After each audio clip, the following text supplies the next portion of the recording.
है कोई तो बचा जो जीने का मजा यूं आने लगा। ये तो है क्या थोड़ा सा जो नशा है छाने लगा। पूछो न पूछो मुझे क्या हुआ है तेरी बातों में होकर। पूछो न पूछो मुझे क्या मिलेगा तेरे बाहों में आकर। ये इश्क हाय बैठे बिठाए जन्नत दिखाए हम ও রামা। আসসালামু আলাইকুম দর্শক, সবাই কেমন আছেন? অনেক দিন পর চলে আসলাম, দীর্ঘ 20 দিনের একটা বিরতির পরে আবারও আপনাদের সামনে নতুন একটা ভিডিও নিয়ে চলে আসলাম। আসলে পরীক্ষা ছিল, পরীক্ষা শেষ হওয়ার পরে ভাবলাম আবার আপনাদের মাঝে ফেরত চলে আসি। আর পরীক্ষার সময় তো আসলে জানেনই যে অন্যান্য দিকে মন দেওয়া যায় না। তো আজকে আবারও চলে এসেছি আপনাদের মাঝে নতুন একটা ভিডিও নিয়ে। আর আজকের এই ভিডিওতে আমি মাল্টি ব্লগের শারমিনের মাল্টি টাস্কিং করে কিভাবে মাল্টি নষ্টামি করে ও টাকা জোগাড় করছে এবং তার সাথে ওই পরিবারেরই বিল্লালের ধান্দামি সবকিছু আজকে তুলে ধরবো। আশা করছি পুরোটা সময় জুড়ে আপনারা সাথে থাকবেন। যারা আমার ভিডিওতে নতুন তারা অবশ্যই আমার চ্যানেলটা সাবস্ক্রাইব করে দিয়ে পাশে থাকবেন। দর্শক, রাজের নাকি জন্মদিন হয়েছে। 45 বছরের একটা বুদ্ধা বেটার বয়সে 37 বছরের একটা কেকের ট্যাগ লাগায় জন্মদিন পালন করতেছে। একবার চিন্তা করেন তো দর্শক, যদি রাজের বয়সী 37 বলে জন্মদিন পালন করা শুরু করে দেয়, তাহলে আমাদের শারমিনের বয়স কত? আর বাজা শারমিনের তো এই বয়সে মা হওয়ার কোনো সুযোগ নাই। কারণ আমার ধারণা যে শারমিনের যে মানে শরীরের যে অংশ থাকা উচিত সেটাই নাই। এটাকে আমার শুরু থেকেই হিজড়া লাগতো। এখন হিজড়াদের তার ছেলে মেয়ে হয় না, এটা তো আপনারাই জানেন, অপারেশন করে ঠিক করাতে হয়। কিন্তু শারমিনের তো আসলে অপারেশন করে ঠিক করানোর সুযোগ নাই, কেননা বয়স পার হয়ে গেছে। তো দেখেন দর্শক, শারমিন মনে করছে আমি ওইটা দিতে না পারি অন্য জিনিস দিয়ে ভুলিয়ে রাখবো। এরা এত টাকা পায় কোথায় দর্শক বলেন তো? কিছুদিন আগে আইফোন দিল, আর এখন আবার বাইক দিল। হ্যাঁ, বাইকটা দিছে একদম 4th-5th হ্যান্ড, একদম গ্যারেজে নষ্ট ভচকানো সাইলেন্সার সহ বাইক, ঘষা বাইক। এইসব বাইক দিলেও তো দেখতে লজ্জা লাগে।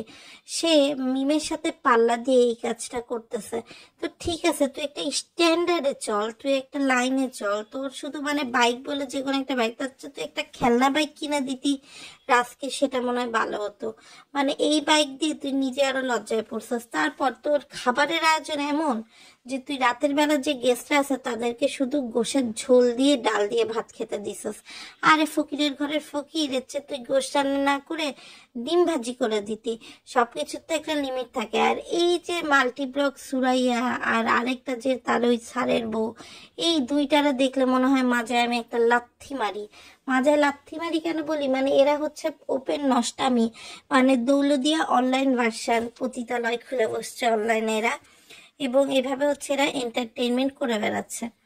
তো দেখেন দর্শক, এত টাকা আসলে কই পায়? আপনাদের যদি জানা থাকে, যারা শারমিনের পক্ষে গুণগান এসে চ্যানেলে কমেন্ট করে যান, তারা একটু বলবেন তো এই শারমিন এত টাকা পায় কোথায়?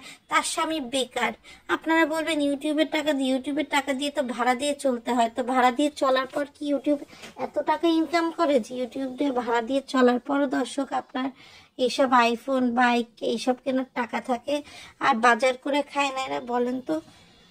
আরেকটা বিষয় দর্শক, দেখলাম বিল্লাল তার নতুন শাশুড়ি মানে নতুন করে শাশুড়িকে নিয়ে ভিক্ষাবৃত্তি করা শুরু করছে। সে শাশুড়ি আর তার বড় যা অর্থাৎ মাল্টিব্লগ সুরাইয়া চ্যানেলটা যাতে সবাই সাপোর্ট করে, এই জন্য তাদেরকে দাঁড়ায় দাঁড়ায় ন্যাংটা করে তাদেরকে অপমান করে দর্শক সুরাইয়ার ব্লগটা দেখতে পাচ্ছে। সুরাইয়া তার স্বামী নিয়ে আলাদা থাকে। সুরাইয়ার ব্লগ দেখলে কিভাবে সুরাইয়ার নানি অথবা সুরাইয়ার মা সাপোর্ট পাবে?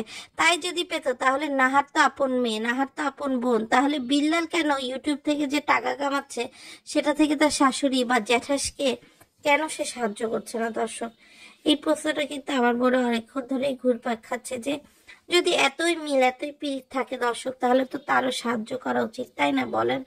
আর আরেকটা বিষয় দর্শক, না বললেই না, সেটা হচ্ছে মিম কিন্তু আসলে প্রেগনেন্ট হওয়ার পর একটু সাইলেন্ট জোনেই চলে গেছে। বাবু ছেঁচড়ামি করে তার মার বাড়ি গেছে, জিনিসটা মিমের ভালো লাগেনি। তার মা আবার কান্না করে মানে সন্তানদের নিয়ে বলছে। আমার মনে হয় কি দর্শক জানেন, এটা হচ্ছে এদের সবই প্ল্যানিং প্লটিং। এই প্ল্যানিং প্লটিং এর অংশ হিসেবে এরা ভিউ বাড়াতে চাচ্ছে।